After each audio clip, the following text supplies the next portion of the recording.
The next strategy we're going to talk about is plugging in the answers. Of course, as always, we are going to read the text first. So the passage reads, bird nests come in all shapes and sizes. There are many factors that influence the building of a bird's nest. Birds gather building materials from the region where they live. So nests in different regions will look different. A bird's features also play a role in how it builds its nest. Birds with strong beaks can carve a nest out of wood. If the bird has a softer beak, it might gather leaves or straw.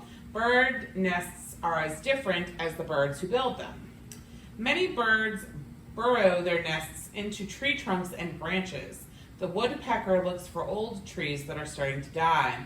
The wood is soft and easy to peck away. They use their beaks to carve a hole or cavity into the tree. This becomes the nest. The female hornbill also builds her nest inside a tree cavity. After the female bird lays her eggs inside the cavity, the male bird closes up the hole. The female stays inside the sealed-up cavity to protect the eggs. The male returns to the nest and delivers food to the female. Tropical birds live in rainy forests with lots of hungry snakes. They use twigs and branches to build hanging nests. These nests look like small bags hanging from the tree branches. Their shape helps protect them from rain and keeps out the snakes.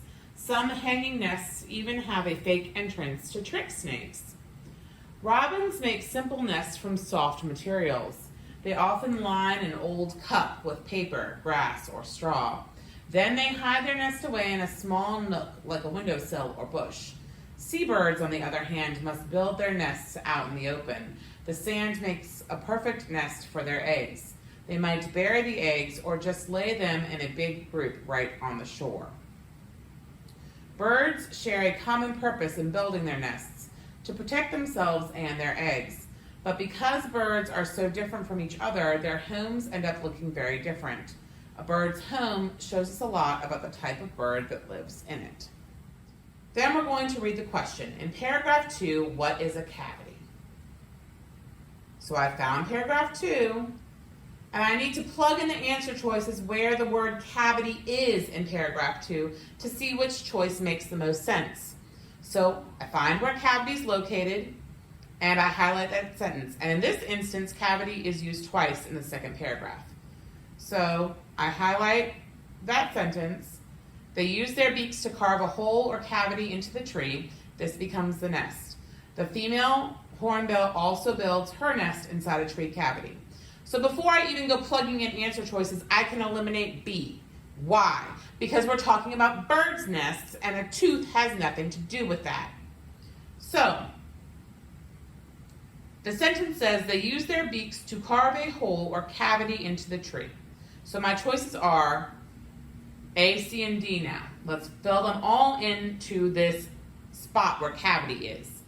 They use their beaks to carve a hole or hollowed out part of a tree. They use their beaks to carve a hole or fake entrance in a nest into the tree. Well, that doesn't make sense. They use their beaks to carve a hole or sealed up hole into the tree. Well, they're not going to carve a sealed up hole. So the only one that makes sense is A. And A would be the best answer choice to this question. And by plugging in the answers, I'm able to find that that one makes the most sense. Please make sure you go in and plug in answers, especially with word study. If you have words and synonyms and antonyms, plug in the words to see which ones make sense in the sentence. It will help you get those questions right. I hope this helps as you are working on your reading this week.